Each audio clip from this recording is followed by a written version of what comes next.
Mankhool है कि एक शख्स था, उसने किसी का कत्ल कर दिया। अब कत्ल करने के बाद उसे एहसास हुआ कि ये तो बहुत बड़ी गलती हो गई है, बहुत बड़ा गुनाह हो गया है। और याद रहे कि कुरान करीम में फरमाया गया, जिसने एक जान को कत्ल किया गोया उसने सारी इंसानियत को कत्ल किया। ये इतना सख्त गुनाह है। अब वो शख्स जब ये गुनाह हो गया तो सोचने लगा कि अब कोई तौबा की सूरत है, कैसे तौबा हो सकती है। तो एक सहाबी रसूल हज़रत अब्दुल्लाह इब्न अब्बास रज़ियल्लाहु तआला अन्हुमा की खिदमत में हाजिर हुआ और अर्ज की कि हुजूर मुझसे ये गलती हो गई है, इतना बड़ा गुनाह हो गया है, क्या तौबा है? तो आपने फरमाया, क्या तुम्हारी माँ जिंदा है? कहता हुजूर माँ की तो वफात हो गई है। तो फरमाया, अच्छा ऐसा करो, तौबा करो और जितना हो सके अल्लाह को राजी करने की कोशिश करो।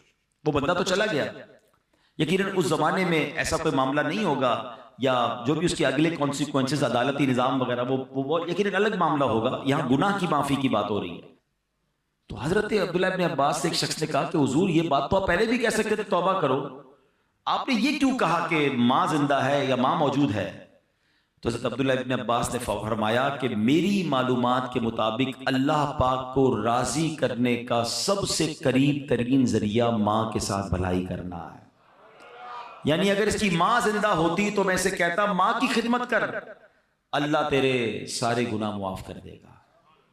एक बार इसी तरह एक शख्स नबी पाक अलैहिस्सलाम की बारगाह में आया, आकर कहता हुजूर मेरे बड़े गुनाह हैं, बड़ी खताएं हैं, मैं बड़ा गुनाहगार, या रसूल अल्लाह क्या मेरी माफी हो सकती है, तौबा कबूल हो सकती है? नबी पाक अलैहिस्सलाम ने फरमाया कि तेरी माँ जिंदा है। कहा हुजूर माँ जिंदा नहीं है। फरमाया तेरी खाला है? कहा जी हुजूर खाला है। फरमाया जा खाला की खिदमत कर, अल्लाह तेरे गुनाह माफ कर देगा। यानी माँ का मर्तबा तो अपनी जगह, माँ बाप के रिश्तेदार भी बरकत वाले हो जाते हैं क्योंकि उनका रिश्ता माँ से है ना। अब यहां अगर बात सीखने को क्या मिल रही है कि गुनाह की माफी चाहिए, अल्लाह की रिजा चाहिए, जन्नत का रास्ता चाहिए, तो ये माँ बाप के कदमों से मिलता है, ये माँ बाप की दुआओं से मिलता है, ये माँ बाप की रिजा से मिलता है। कुरान मजीद फुरकान हमीद का अगर मुताला करें, अगर मैं एक सवाल करूं आप सबसे कि कुरान पाक की सबसे तवील सूरत कौन सी है, तो यकीनन आप सब कहेंगे कि सूरह बकरा, ठीक है ना, सबसे बड़ी सूरत। एक तो सबसे बड़ी भी है और सूरह फातिहा के बाद सबसे पहले वही आ जाती है। आप इंपॉर्टेंट समझे ना, जब भी कोई अहम बात करनी होती है उसको पहले किया जाता है, उसको स्टार्ट में किया जाता है, उसको शुरू में किया जाता है। तवील सूरत भी है और राइट आफ्टर सूरह फातिहा वही सूरत है। अब सूरह बकरा का मैसेज क्या है? पहले तो ये समझ ले, बकरा कहते हैं गाय को, ठीक है, अरबी में बकरा गाय को कहते हैं। इसमें एक गाय का वाकया है। वाकया कई बार आपने सुना है, इसलिए मैं तवील नहीं सुनाऊंगा, मगर उसकी कुछ हाइलाइट्स के एक बच्चा था जिसने माँ बाप की खिदमत की। उसके वालिद ने, एक इतना अमीर आदमी नहीं था उसका वालिद नेक था, परहेजगार था, बच्चे की अच्छी तरबियत की और एक बछड़ा गाय की एक बच्चा छोड़कर इंतकाल हो गया। अल्लाह से दुआ की, अल्लाह इस बच्चे को मेरे बेटे तक पहुंचा देना, बेटा अभी छोटा है, बड़ा हो जाए तो ये अमानत उसे मिल जाए। अब कैसे एक तवील वाकया है कि उस बच्चे को ये गाय भी मिल गई और माँ की खिदमत करता था और माँ ने दुआ दी और अल्लाह ने करम क्या किया कि वो गाय जो है दुनिया की सबसे महंगी गाय बन गई। सोने के वजन के मुताबिक उस गाय को बेचा गया। वाकया तवील है, उसकी तफसील आप पढ़ेंगे, लेकिन मैं जो हाईलाइट करना चाह रहा हूं कि कुरान ने पहले ही वाकये में दर्ज किया दिया कि माँ बाप का अदब करना है, माँ बाप की खिदमत करनी है, माँ की दुआएं लेनी है। सिर्फ सूरह बकरा के मैसेज से पता क्या चल रहा है कि कितना इंपॉर्टेंट है वालिदैन की खिदमत, कि कुरान पाक की सबसे बड़ी सूरत का पहला मैसेज ही यही है। और इसमें और भी मैसेजेस मिलते हैं कि उस वालिद ने बहुत बड़ी रकम नहीं छोड़ी, अपने बच्चे की अच्छी तरबियत छोड़ी। हलाल था मगर थोड़ा था, बच्चा नेक बनाया ना, अपना सरमाया बच्चे की कैरेक्टर बिल्डिंग पे लगाया, बच्चे पर खर्च करके उसको बिगाड़ा नहीं, और थोड़े पैसे हलाल के छोड़कर गया। अल्लाह ने उन थोड़े पैसों में ऐसी बरकत डाली कि बच्चा उस जमाने का मिलियनर बन गया। यही बात हम सब ने सीखनी है, जिनके बच्चे हैं, जिनके वालिदैन हैं। हम बच्चों पर इन्वेस्टमेंट करते हैं माल की, डिग्रियां दिला दो, दुनिया दिखा दो, कारोबार सिखा दो। मैं नहीं कहता ये नहीं करना चाहिए, जायज तरीके से करे, नो प्रॉब्लम, मगर बेस्ट इन्वेस्टमेंट ये है कि उसको अच्छा मुसलमान बना दो, अच्छा इंसान बना दो, अल्लाह का फर्माबरदार बना दो। ये इन्वेस्टमेंट है। आप देखें ना, बहुत सारे लोग जिंदगी भर एक ही चीज सोच रहे हैं, यार बच्चे के लिए माल छोड़ना है, औलाद के लिए पैसे छोड़ने, जायदाद छोड़ के जाना चाहिए। बंदा कभी कहना यार आप इतनी मेहनत क्यों करते हैं, यार बच्चों के लिए तो कर रहा हूं, अपने बच्चों के लिए कुछ छोड़ के जाना है। अरे अल्लाह के बंदो, पहले ये चेक करो हलाल छोड़ के जाना है या हराम छोड़ के जाना है। अच्छा, करोड़ों रुपए छोड़े, बच्चों को नेकी नहीं सिखाई, सखावत ना सिखाई, तवक्कुल ना सिखाया, माँ बाप का अदब ना सिखाया, अल्लाह रसूल की मोहब्बत ना सिखाई। आपके मरने के बाद वो करोड़ों रुपए शराब में, जुए में, हमने देखा अरबों-पति बाप का इंतकाल हुआ, इतने सारे पैसे छोड़कर वालिद गया, मगर दीन ना सिखाया। वो पैसे जुए में, शराब में, बेकार बातों में लुटाए, बच्चा फिर बैंकरप्ट हुआ, घर भी बिक गया, मकरूज हो गया। और हमने ऐसे भी देखे कि माँ बाप ज्यादा पैसे छोड़ के नहीं गए, मगर तरबियत अच्छी करके गए, अल्लाह को राजी करने का जहन देकर गए। बल्कि चले यार जितने बैठे हैं ना उसी को देख लें। अब अपनी मिसाल ले लें, मैं अपनी मिसाल लेता हूं। हमारे माँ बाप ने हमारे लिए जितने पैसे छोड़े, क्या अल्लाह ने उसमें बरकत नहीं डाल दी? कई ऐसे जो उससे आगे बढ़ गए। कैसे आगे बढ़ गए? माँ बाप की दुआएं थी और आपने कुछ अच्छे काम किए, माँ बाप ने सिखाया था। समझ रहे ना बात को? थोड़े पैसे अल्लाह ने आपके भी बढ़ा दिए। ऐसे बहुत सारे हैं कि माँ बाप के विरसे में इतने पैसे नहीं मिले, मगर माँ बाप ने नेकी सिखाई, सखावत सिखाया, अल्लाह की राह में खर्च करना सिखाया। अल्लाह ने उस थोड़े माल में, क्योंकि वो अच्छा पैसा था, अल्लाह ने उसमें बरकत डाल दी। This is the message of Surah Baqarah. Legacy में क्या छोड़ना है आपने? अपने बच्चों को नेक बनाना है। मैं अपने बयान में एक बात कहा करता हूं, अपने बच्चों को कुछ ना कर सको ना, तो कम से कम 5 वक्त का नमाजी जरूर बना दे। हाँ, इसकी बरकत पता है क्या मिलेगी? हाँ, इसकी बरकत सुनिए। अगर आपका बच्चा, आपका बेटा, आपकी बेटी 5 वक्त की नमाजी है ना, तो जब आप देखिए, माँ बाप को मरने के बाद क्या चाहिए? नेक आमाल जिंदगी के बाद मुनकते हो जाते हैं, आमाल नामा डिसकंटिन्यू। हदीस में आता है जब बंदा इंतकाल कर जाता है उसका आमाल नामा बंद हो जाता है, सिवाय 3 चीजों के। फरमाया इल्म जो बाकी रहता है, सदका जारिया, और नेक औलाद जो उसके लिए दुआए मगफिरत करे। अब मेरी औलाद मेरे लिए दुआ करेगी कि नहीं मुझे पता नहीं, आप इतनी बिजी हो गई है न्यू जनरेशन, लेकिन अगर मैं नमाज ही बना गया उसको, हर नमाज में अत्तहियात में जब वो बैठेगा, मेरा बेटा है या मेरी बेटी है, स्टेटस देखें, वुजू में होगा, किबला रू होगा, नमाज में होगा, और अल्लाह से कहेगा रब्बना ग़फ़िरली वली वालिदैया वलिल मुमिनीना यौम यक़ूमुल हिसाब। फजर पढ़ेगा तो मुझे तोहफा मिलेगा, ज़ोहर पढ़ेगा तो मुझे तोहफा मिलेगा, बल्कि हर वो रकात जिसमें कायदा आखिरा करेगा, मेरी औलाद मुझे दुआ दे रही है। और औलाद की दुआ कभी कभी कैसे मकबूल होती है? हजरत ईसा अला नबीना वालेहिस्सलाम एक बार किसी कब्र के पास से गुजरे, देखा कब्र पर अजाब हो रहा है। अल्लाह के नबी थे ना, अल्लाह ने ऐसी निगाहें दी थी, कब्र के अंदर के अहवाल जान लिए। थोड़े अरसे के बाद आए, देखा कब्र में अनवार व तजल्लियात की बारिश है। ए अल्लाह, ये मामला कैसे? ये बंदा ऐसे नूरानी कब्र में कैसे हो गया? कुछ दिनों पहले तो अजाब हो रहा था। इरशाद हुआ, ए ईसा, जब ये मरा था ना, बड़ा गुनहगार था, है? उस पर इसीलिए अजाब हो रहा था, मगर अपनी बीवी को प्रेग्नेंट छोड़कर, हामिला छोड़कर मरा था।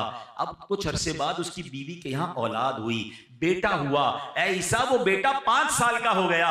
जब 5 साल का हुआ तो मदरसे में गया, कारी साहब ने कहा पढ़ो बिस्मिल्लाहिर्रहमानिर्रहीम। बच्चे ने पढ़ा बिस्मिल्लाहिर्रहमानिर्रहीम। ऐ ईसा, मुझे शर्म आई कि जिस बाप का बेटा जमीन के ऊपर रहमान और रहीम कह के मुझे पुकार रहा है, उसके वालिद को जमीन के अंदर में अजाब दूं। इसके बेटे के बिस्मिल्लाह पढ़ने की बरकत से मैंने बाप से अजाब को दूर कर दिया। हाय हाय, मुबारक हो उनको जिनके बच्चे हाफिज हैं, मुबारक हो उनको उनके जिनके बच्चे आलिम हैं, मुबारक हो उनको जिनके बच्चे नमाजी हैं। अरे ऐसी औलाद छोड़ के जाना है जो मरने के बाद हमारे लिए सदका जारिया का बाइस बने। सूरह बकरा का मैसेज ही यही है, पैसे छोड़ने की फिक्र छोड़ दो। अगर अल्लाह ने उसे नेक बनाया है ना, तो उसको अल्लाह गैब से मदद कर देगा, आपके थोड़े माल में बरकत डाल देगा। जितनी स्ट्रगल उसके लिए माल छोड़ने की करते हैं, उससे ज्यादा कोशिश करें कि उसकी अच्छी तरबियत करके जाएं। अब कुरान की बात हो रही है, हमने माँ बाप का अदब करना रब ने कुरान में, जैसे सूरह बकरा की हमने बात सुनी, और एक बार नहीं, कुरान में जा बजा वालिदैन के साथ अच्छा सलूक करने का दर्स दिया गया। अल्लाह कुरान में फरमाता है वबिल वालिदैनि एहसाना, तर्जमा कंजुल इरफान, और माँ बाप के साथ भलाई करो। अच्छा, कुरान पाक का एक बड़ा खूबसूरत उस्लूब है, बहुत प्यारा स्टाइल है।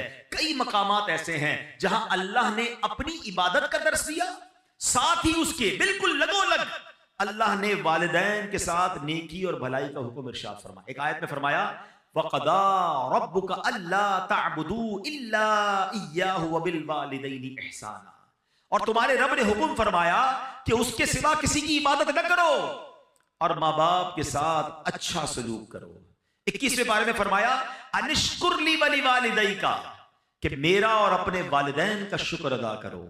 ऐसा कई मकामात पर है। अल्लाह ने अपनी इबादत का जिक्र किया, राइट आफ्टर अल्लाह ने वालिदैन के साथ भलाई का, वालिदैन के साथ शुक्र का, वालिदैन के साथ अच्छा बर्ताव करने का हुक्म दिया है। मेरे प्यारे इस्लामी, इसकी वजह क्या है? रीजन समझना है ना कि अल्लाह ने बिल्कुल इसके साथ क्यों बयान फरमाया। मुफ्ती अहमद यार खान नईमी अलैहि रहमतुर रहमान इसकी दो वजह बयान फरमाते हैं। कहते हैं, पहली तो ये कि माँ बाप फैज़े इलाही का पहला वास्ता है।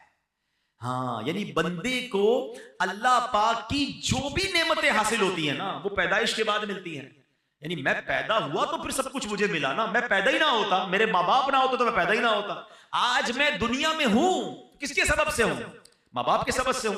अच्छी सूरत है, दौलत है, इज्जत है, शौहरत है, रिस्क है, नेमत है, सांस है, व्हाटएवर मुझे अल्लाह की नेमतें मिली जब मैं दुनिया में आया। तो माँ बाप वास्ता हैं कि उसके जरिए मैं दुनिया में आया, तो सुभान अल्लाह, ये सारी नेमतें मिलने का एक वास्ता तो वालिदैन इस तरह हो गए। दूसरी बात मुफ्ती साहब फरमाते हैं कि माँ बाप के जो हम पर एहसानात होते हैं ना, जो इनामात हैं, उन इनामात और एहसानात में एक बड़ी खूबसूरत मुशाबहत अल्लाह पाक के एहसानात के साथ है। अब वो क्या है? अल्लाह पाक अपने बंदों को पालता है, नेमतें अता फरमाता है, बारिश बरसती है, फूल खिलते हैं, सब्जे उगते हैं, दाने लगते हैं, अनाज बनता है। ये सारा निजाम जिंदगी अल्लाह पाक ने बनाया किसके लिए? अपने बंदों के लिए। क्या माद अल्लाह इसमें अल्लाह की कोई लालच है? अल्लाह को हमसे कुछ चाहिए? बेलालच अताएं हैं ना उसकी। अल्लाह ने कुरान में फरमाया, मा उरीदु मिनहुम मिर रिज़्क़िन व मा उरीदु अन युतइमून इन्नल्लाह हुवर रज़्ज़ाक़ु ज़ुल क़ुव्वतिल मतीन। तर्जुमा कंजुल इरफान, मैं उनसे कुछ रिस्क नहीं मांगता और ना ये चाहता हूं कि वो मुझे खाना खिलाएं। बेशक अल्लाह ही बड़ा रिस्क देने वाला, कुव्वत वाला, कुदरत वाला है। अल्लाह बांटता है, अल्लाह अता करता है, अल्लाह को हमसे कोई तलब नहीं। ये अल्लाह की शान है। मगर अल्लाह ने माँ बाप को कैसा बनाया है कि माँ बाप बच्चे से लालच नहीं करते। माँ बाप को कोई लालच नहीं होती कि इसको खिलाएं पिलाएं, अपने पेट काट के उसको बड़ा करें, उसको सर्दी गर्मी से बचाएं, उसको जनाब दवाइयां दिलाएं। हैं, बाज़-औक़ात बच्चे बड़े होकर कोई माँ बाप की खिदमत नहीं करते। लोग, हो सकता है किसी के ज़हन में ख्याल आए कि जनाब आजकल तो माँ बाप बच्चे को इसलिए पालते हैं बड़ा होकर कमा के देगा। अरे मुझे बताओ, अगर ये बात है तो फिर माजूर बच्चों को माँ बाप क्यों पालते हैं? हैं, माँ बाप का प्यार बेलालच है। दुनिया में जो बेलॉस प्यार है, अनकंडीशनल लव अगर कोई करता है तो वो माँ बाप करते हैं। मैंने बड़ी प्यारी बात पढ़ी, दुनिया में एक ही बंदा है, हमारी और आपकी जिंदगी में एक ही बंदा ऐसा होता है जो ये चाहता है कि ये मुझसे भी आगे बढ़ जाए। और पता है कौन होता है? वो हमारा वालिद होता है। वालिद हमेशा ये चाहता है कि मैं जहां तक पहुंचा हूं ना, मेरा बेटा उससे आगे पहुंच जाए। दुनिया में और कौन चाहता है भैया आगे बढ़ जाए? है? इतना अनकंडीशनल प्यार माँ बाप करते हैं, अपनी तकलीफें अपनी। अच्छा, फिर माँ बाप को अल्लाह ने कैसा प्यारा रिश्ता हमें कैसा दिया, अगर हम समझे ना। हम जब पैदा हुए ना, आपके घर में भी बच्चे पैदा हुए होंगे। अच्छा, मेरी बातें उनको जल्दी समझ आएंगी जो अब खुद माँ बाप बन गए। हमें भी ये उस वक्त समझ नहीं आती थी, जब खुद माँ बाप बने तो अब ज्यादा समझ आई। बच्चा पैदा होते ही सबसे ज्यादा फ्रेजाइल होता है बच्चा, बिल्कुल जिसको कहें छुई मुई होता है ना। कितनी बीमारियां उस पर हमलावर हो रही हैं। अब उस बच्चे को 2 खादिम चाहिए 24/7, छुट्टी नहीं है उन खादिमीन की। जो उसकी बॉडी है ना, उसकी रिक्वायरमेंट क्या है कि उसको 2 ऐसे खादिम चाहिए। एक खादिम वो चाहिए जो उसके साथ हर वक्त चिपका रहे, उसकी गंदगी साफ करे, उसको कपड़े पहनाए, उसकी मालिश करे, उसको तेल लगाए, उसको खाना खिलाए, दूध पिलाए, व्हाटएवर उसकी नीड है, सोना जागना उसी के साथ। तभी वो बच्चा आहिस्ता आहिस्ता ग्रो करेगा।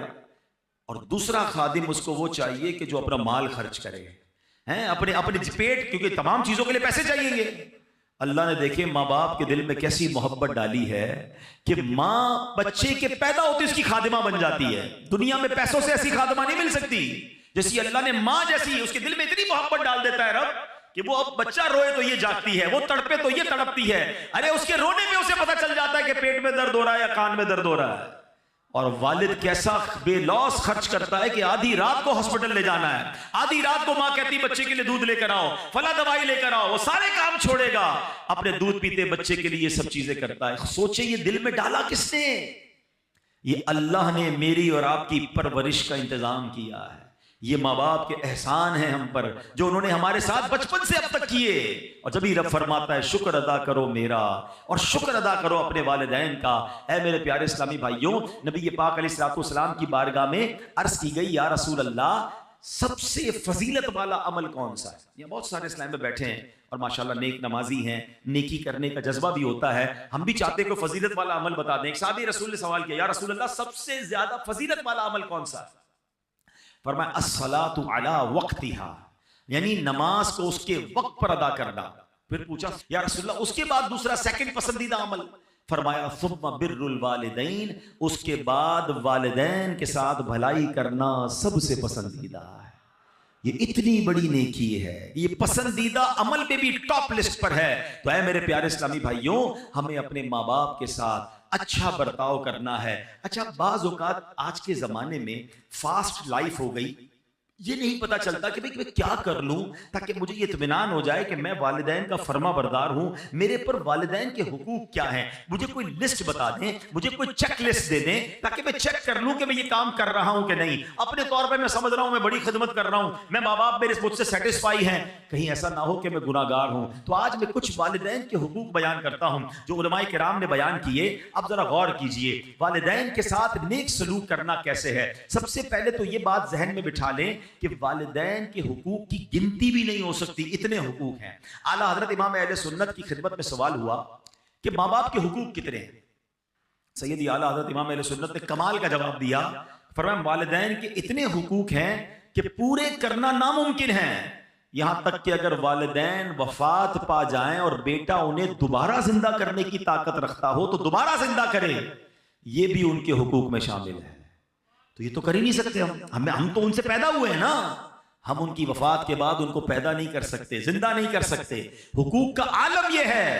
मगर अब उलमाए किराम फरमाते कि लिस्ट भी बहुत बड़ी, काउंट भी नहीं हो सकती, मगर चंद बातें अगर कोई इन पर अमल कर लेना तो ये वालिदैन के साथ भलाई करने वाला कहलाएगा। अब गौर से ये चेक लिस्ट, जितने नौजवान खुश नसीब है यकीन करें जिनके माँ बाप आपके पास हैं, पूछिए उनसे जिनकी माँ चली गई, पूछिए उनसे जिनके वालिद चले गए। हम हर साल यहाँ जब जमा होते हैं तो वालिदैन की याद यकीनन और ताज़ा हो जाती है। माँ बाप के बगैर जिंदगी बहुत बेरंग हो जाती है। दुख में, सुख में, खुशी में, गम में, हर वक्त माँ बाप याद आते हैं। और अगर आपके पास हैं तो आप बहुत लकी हैं। आओ मेरे बच्चों, आओ मेरे नौजवानों, सुन लो कि शरीयत क्या सिखा रही है कि माँ बाप के हुकूक क्या है। पहला हक, शरीयत के दायरे में रहते हुए वालिदैन की हर बात मानना, ये पहला हक है। यानी वालिदैन की हर बात माननी है, जो वो कह दे फौरन लब्बैक कहते हुए उनके हुक्म पर अमल कर गुजरना है। ऐसे बहुत सारे काम हैं कि जो आम हालात में जायज की हद तक हैं, वालिदैन का हुक्म हो जाए तो अब ये वाजिब हो जाएंगे। मसलन खाना खाना जायज है, लेकिन अगर माँ बाप हुक्म फरमा दे कि खाओ, खाना पड़ेगा, तो अब ये लाजिम हो जाएगा, ये वाजिब हो जाएगा। अल्लाह अकबर, नहीं खाएगा तो गुनाहगार होगा। हलाल काम था, जायज था, माँ बाप का हुक्म आ गया, अब नहीं टाल सकता। बाहर शरीयत में है कि बेटा परदेश में है, अब्रॉड है, वालिदैन उसे बुलाते हैं तो आना होगा। फोन करके खत लिखना काफी नहीं, यूं ही वालिदैन को इसकी खिदमत की हाजत है तो आए भी और आकर खिदमत भी करे। यह है माँ बाप के हुकूक। अब यहां बाज़ औक़ात क्या होता है कि माँ बाप इल्म दीन से दूर होते हैं तो माँ बाप शरीयत के खिलाफ हुक्म देते हैं। अब यहां माँ बाप की नहीं मानी जाएगी। हर जायज काम में तो बात मानी जाएगी। मादल्ला माँ बाप कहते हैं नमाज ना पढ़ो, दाढ़ी मुड़वा दो, तो अब माँ बाप की नहीं मानी जाएगी। अल्लाह की इताअत में मखलूक की जो है बात नहीं मानी जाएगी कि मखलूक को राजी करने के चक्कर में रब को नाराज कर दें। अल्लाह कुरान में फरमाते हैं फला तुतिअहुमा, तो उनका कहना न मान। यानी माँ बाप जब अल्लाह रसूल की नाफरमानी का हुक्म दे उनकी पैरवी न कर। यहां एक और नसीहत है जो कुरान करीम में फरमाया, वसाहिबहुमा फिद दुनिया मारूफा, और दुनिया में अच्छी तरह उनका साथ दे।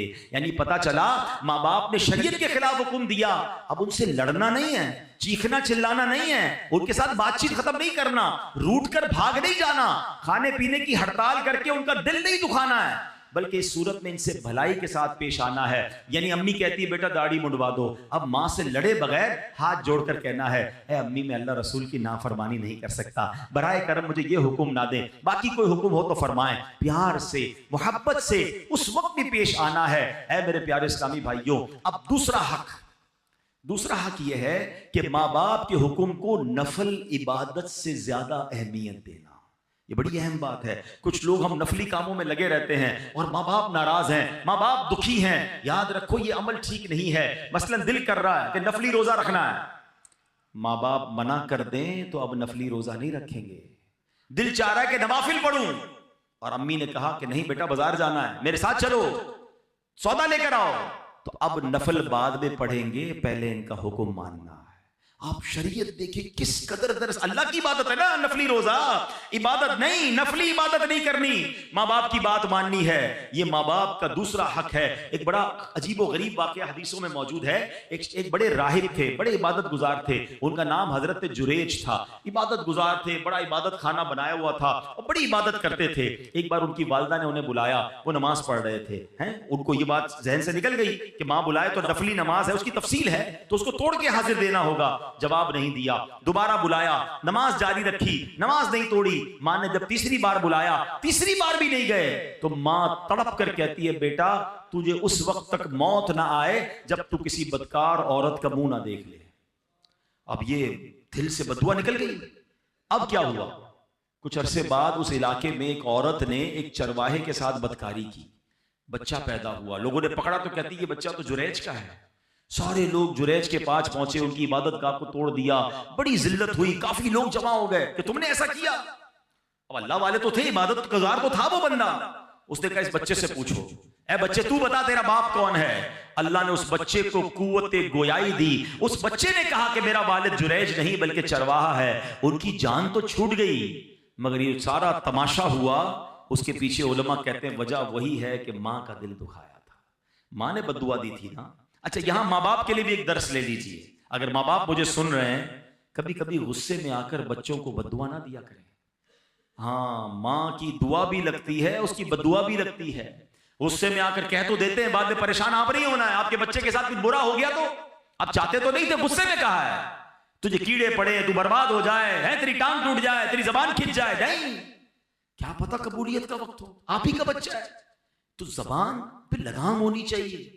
बाज़ औक़ात ऑल फॉल बकते रहते हैं, अरे आप ही की औलादे, बाद में आप ही ने रोना है, कुछ हो गया तो बद्दुआ ना दें। और बच्चों के लिए दर्स क्या है कि माँ बाप का कभी दिल ना दुखाएं, इनसे सिर्फ दुआएं लें। खुदा की कसम, उस बंदे को कामयाबी से कोई नहीं रोक सकता जिसके साथ माँ बाप की दुआएं हैं, वो तरक्की करेगा। और जिससे माँ बाप नाराज है ना, उसको बर्बाद होने से भी कोई नहीं रोक सकता। ये हमेशा याद रखें, अपने माँ बाप की दुआएं लेनी है। हाँ, अब ये नफल नमाज तोड़ने का जो मसला है, ये बड़ी लंबी चौड़ी तफसील है, ये आप दारुल इफ्ता से मजीद मालूमात कर लीजिएगा।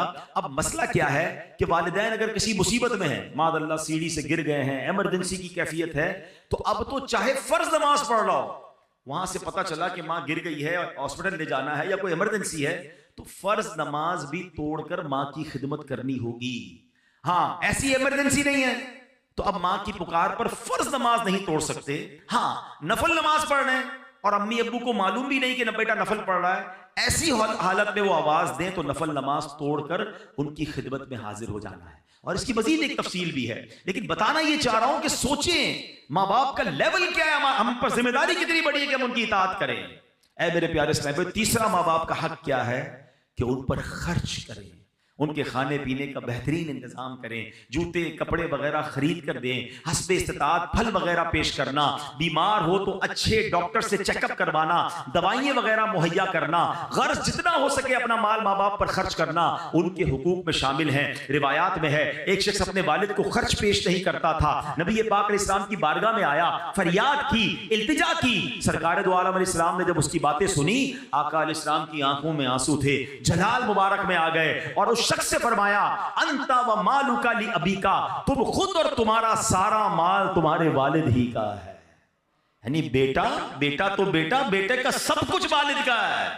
और बदकिस्मती क्या है कि आज बेटा बाप से कहता है ये मेरा है, ये मैंने कमाया है, अब्बू आपका थोड़ी है, आप तो इतना दिया था, आपका अपना कारोबार, मेरा अपना, मैंने मेहनत की। हाय हाय, ये बेटा सोचता क्यों नहीं कि अगर बचपन में बाप कह देता ना बेटा ये मेरा है ये तेरा नहीं, तो मैं तो बेलिबास ही रह जाता।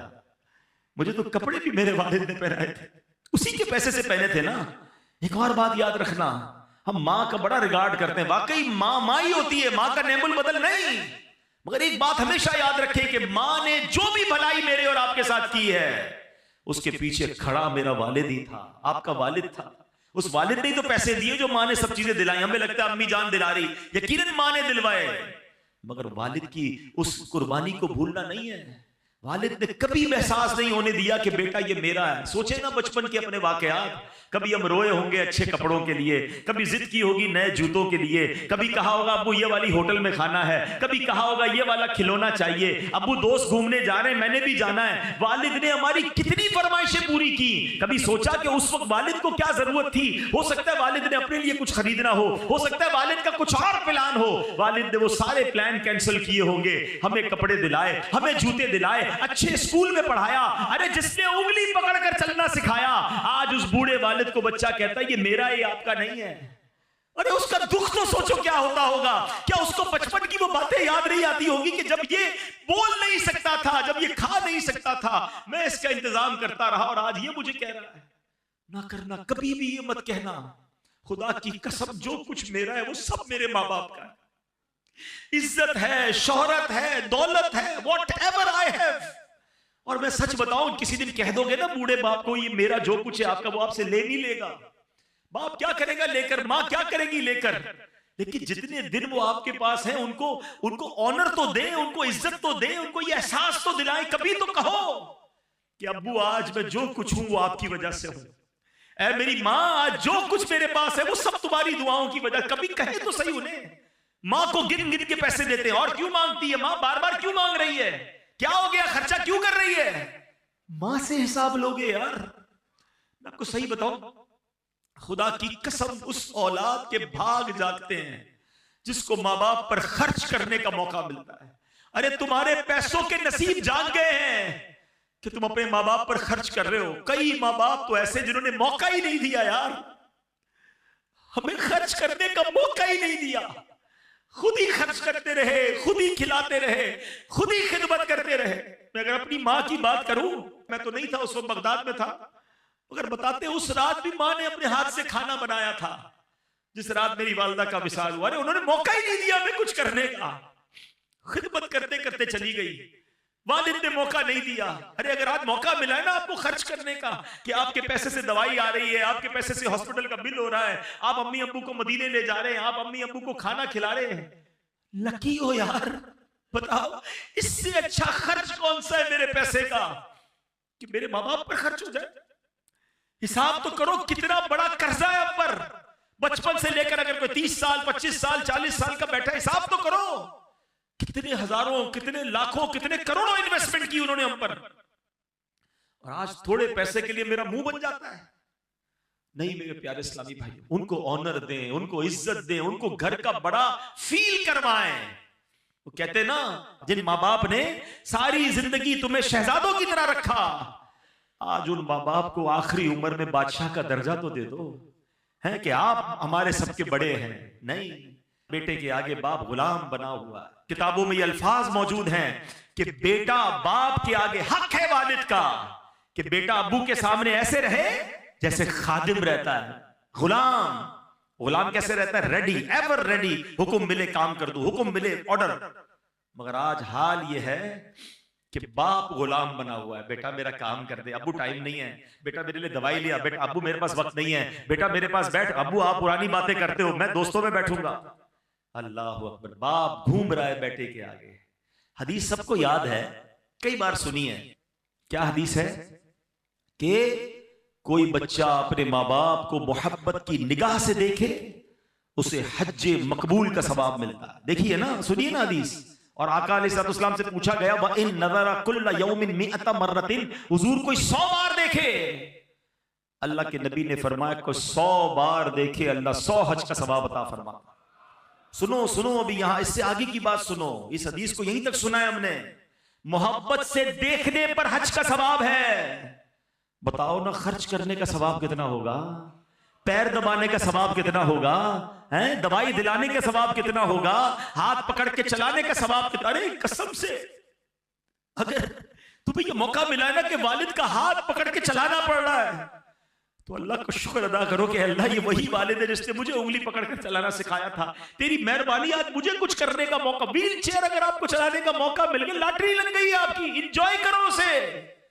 इसको बोझ समझते हैं। भाई कहता है बहन को तू ले जा अम्मी को, बहन कहती बहनी रखती तुम ले जाओ। अरे भाई बहन दूर कर रहे हैं। 2 माँ बाप ने 10 बच्चे पाल लिए, 10 बच्चों से 2 माँ बाप नहीं संभले जा रहे, जिम्मेदारी उठाने के लिए कोई तैयार नहीं है। मैं ओल्ड हाउस गया था कराची के एक इलाके में, और मैं वहां जब गया तो बहुत सारी बातें हुई, बहुत सारे बुजुर्गों से मिला, बड़ा प्यार दिया उन्होंने मुझे। मैंने कुछ स्टोरीज सुनी कि कैसे आते हैं, तो कुछ कहते हैं कि बेचारे जेन्युइन केस भी होते हैं, बीवी का इंतकाल हो गया, अकेला दुनिया में है, बच्चे ही कोई नहीं, तो वो आ जाते हैं ओल्ड हाउस में। कुछ ऐसे जिन्होंने शादी नहीं की वो आ जाते हैं, और कुछ ऐसे हैं कि जिनके बच्चे रखना नहीं चाहते हैं। बच्चे कहते हैं हम नहीं संभाल सकते अपने वालिद को, आप ले लीजिए, वो ओल्ड हाउस में आते हैं। मगर एक बात मुझे कल सीखने को मिली जो इधर लग गई। मैंने ओल्ड हाउस के जो मोहतबिम थे ना, जो उनके हेड थे, मैंने उनसे पूछा, यार ये बताओ, कुछ लोग मिलने भी आते हैं? कहता हबीब भाई मैंने अक्सर देखा है बेटियां मिलने आती हैं, बेटे नहीं आते। मैंने कहा क्यों? कहती बेटियां बेचारी शादियां हो गई हैं, ससुराल में अपने वालिद को रख तो नहीं सकती हैं, मगर बाप की याद उनको आती है। तो मुझे कल एहसास हुआ कि यार वाकई बेटी जो है ना, वो बाप के साथ आखिर तक चलती है, वो बाप से अब बहुत मोहब्बत करती है। और लोग बेटी को बुरा भला कहते हैं, बेटी पैदा हो जाए तो अपनी बीवी से लड़ते हैं, ये बेटी पैदा हो गई, मुंह बन जाता है। अरे अल्लाह के बंदों, सरकार दो आलम अलैहि सलाम की वो हदीस तो याद करो कि नबी ये पाक फरमाते बेटियों को बुरा मत कहो, बेशक मैं भी बेटियों वाला हूं। मुबारक होने जिनके पास बेटियां हैं। बेटियां तो बाप के दिल के करीब होती हैं। ओल्ड हाउस वाले कहते हैं बच्चियां आती हैं हफ्ते में एक बार, अपने बच्चे भी लेकर आती हैं और कहती ये तुम्हारे नाना हैं, ये हमारे अब्बू हैं, आओ इनसे मिलते हैं। मजबूर हैं, अपने घर ले जा नहीं सकती, मगर बेटों के पास टाइम नहीं है। वो कैसी औलाद है जरा सोचे ना, जो बुढ़ापे में माँ बाप को दुख दे रही है। यकीन करे इससे बड़ी बर्बादी कोई नहीं है। अरे माँ बाप की खिदमत कर लो, जन्नत, और जन्नत भी कहां मिलेगी। कितनी बार वाकया सुना है कि हजरत मूसा अला नबीना वालेकुम ने अल्लाह से पूछा, मौला मुझे जन्नत में अपना पड़ोसी दिखा। हजरत मूसा कौन है? कलीमुल्लाह, जिनका सबसे ज्यादा कुरान में जिक्र है। वो अल्लाह के नबी कह रहे मौला मुझे अपना पड़ोसी देखना है, जन्नत में कौन है? क्या बताया गया कि बहुत बड़े आलिम, बहुत बड़े मुफ्ती, बहुत बड़े राहिब तुम्हारे पड़ोसी हैं। कहा मूसा फला मोहल्ले में जा, उधर एक कसाई है, कस्साब है, वो तेरा पड़ोसी है। ढूंढते ढूंढते पहुंचते हैं, तवील वाकया है। और जब पता चलता है वो बच्चा अपने माँ बाप की बड़ी खिदमत करता है, अपने हाथों से खाना खिलाता है। कहा बेटा तेरे माँ बाप को दुआ भी देते थे? कहे कि मेरी माँ दुआ करती थी, अल्लाह मेरे बेटे को जन्नत में मूसा का पड़ोसी बना देना। हजरत मूसा कहते हैं बेटा तेरी माँ की दुआ कबूल हो गई, तू ही मेरा जन्नत में पड़ोसी है। अरे ये हस्तियां हैं तुम्हारे पास, क्यों जाते हो इधर उधर दुआ कराने? फला से दुआ कराऊं, फला से, तुम्हारी माँ है तुम्हारे पास, बैठ जाओ उसके कदमों में। वालिद है आपके पास, कराओ ना दुआ उससे। अच्छा एक ये है कि मैं कहूं कि माँ दुआ कर दे, कहूं कि वालिद दुआ कर दे, अलग है। अरे खिदमत ऐसी करो कि बगैर कहे माँ दुआ दे दे। अल्लाह मेरे बेटे को उरूज दे, है मेरा अल्लाह मेरे बेटे को खुश रख। जब ये दिल से निकलेगी ना, आपको अंदाजा ही नहीं आपको क्या कुछ मिल जाता है। और सच्ची बात तो यह है कि आज तक जो मिला है ना, अभी भी आपके पास जो कुछ है और जो मेरे पास है ये उन्हीं की दुआएं हैं। अरे मेरी औकात क्या है? अगर आज दुनिया जानती है, अगर आज हमारी कोई इज्जत है, जो हमारे पास दौलत है, ये उसी मां की दुआ है जो अकेले में बैठकर अल्लाह से मांगती थी। यार एक बात बताओ, हमारे माँ बाप की दुआ में कौन सी दुआ थी जिसमें हम शामिल नहीं होंगे? कभी सोचा आपने? कभी हो सकता है कि माँ ने हाथ उठाए हो और हमारे लिए ना मांगा हो? माँ अपने लिए नहीं मांगती होगी, हर बार हमारे माँ बाप ने हमारे लिए मांगा है। अब मैं आपसे पूछता हूं, बताओ हमारी दुआ में कितनी बार माँ बाप है? क्या ये हक नहीं उनका कि मेरी हर दुआ में मेरे माँ बाप हो?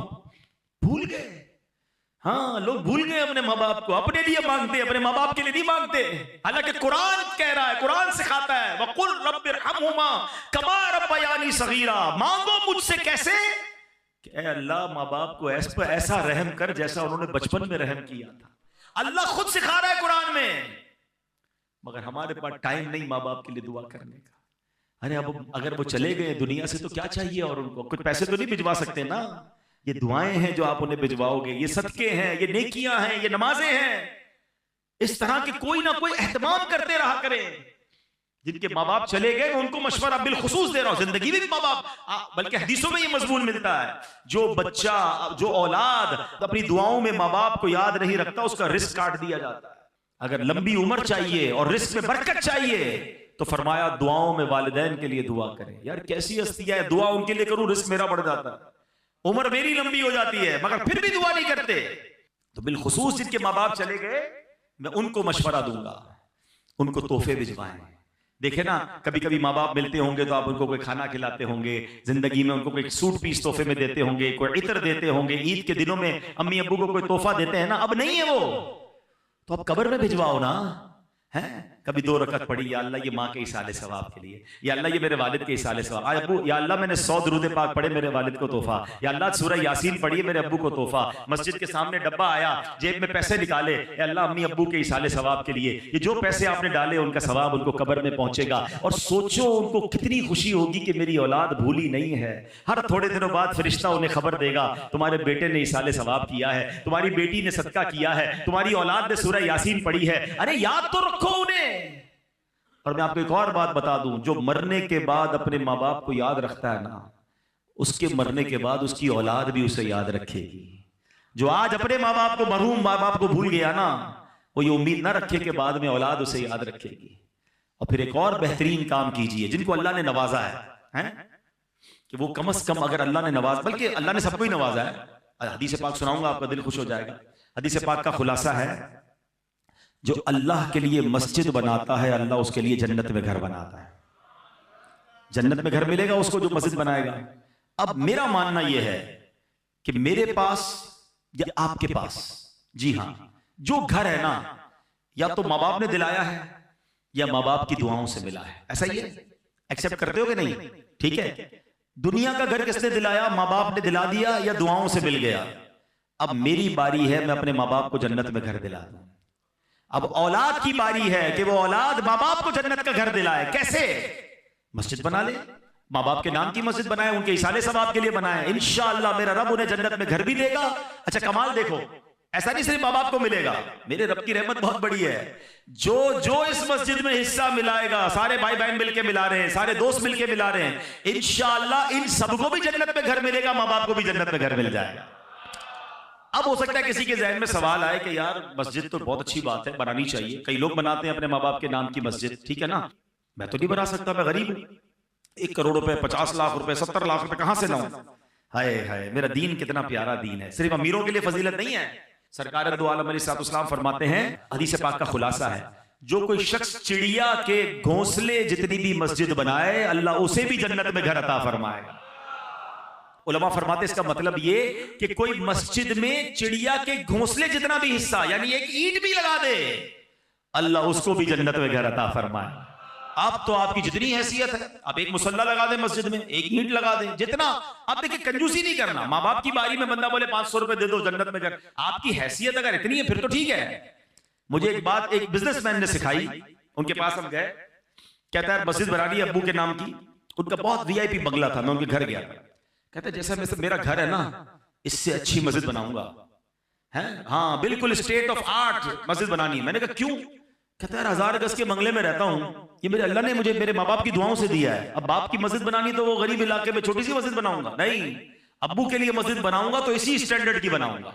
तो अब ये वही वाली बात है ना कि आपको अल्लाह ने कितना दिया ये आप तय करें, हैं कि आपके माँ बाप की दुआओं से जो आज अल्लाह ने दिया है, अब आपका खर्च भी उसी हिसाब से हो जाए, फिर इंशाल्लाह देखें आपके माँ बाप की रूह आपसे कैसी खुश होगी। बहरहाल बातें तो बहुत सारी थी कि माँ बाप के हुकूक क्या हैं, वालिदैन की ख्वाहिशात को पूरा करना उनके हुकूक में शामिल है। पसंदीदा खाना खिलाएं, पसंद की चीज़ें लेकर आएँ। वालिदैन हज करना चाहते हैं और अगर आपके पास इस्तात है तो उन्हें हज करवाएं। वो मदीना देखना चाहते हैं, अगर आप कर सकते हैं उन्हें मदीना दिखाएं, उनकी खिदमत में मुबालगा करें, उनके पैर दबाएं और उनके गम में गमगीन और खुशी में खुश हो जाएं। उनके सामने ऊंची आवाज से बात ना करें, उनके आगे ना चलें, उनको नाम से ना पुकारें। उनकी तरफ से अगर कोई दुख या तकलीफ पहुंचे तो सबर सबर और बस सबर ही करते चले जाएं।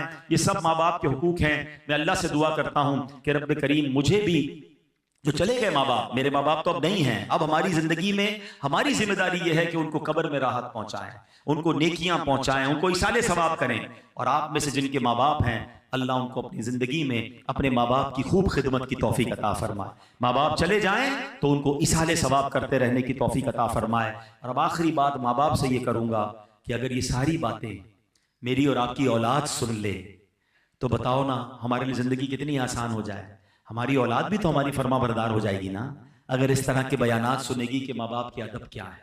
तो प्लीज अपनी औलाद को खुद भी और अपनी औलाद को भी दावत इस्लामी के माहौल से वाबस्ता करें, इज्तिमा में आते रहें। आज मैं जो कुछ हूं ना, ये मेरे वालिद साहब का मुझ पर एहसान है। वो मुझे उंगली पकड़कर दावत इस्लामी में लेकर आए थे, अमीर अहले सुन्नत के हवाले किया, इज्तिमा में ले जाते, काफिलों में ले जाते, महफिलों में ले जाते।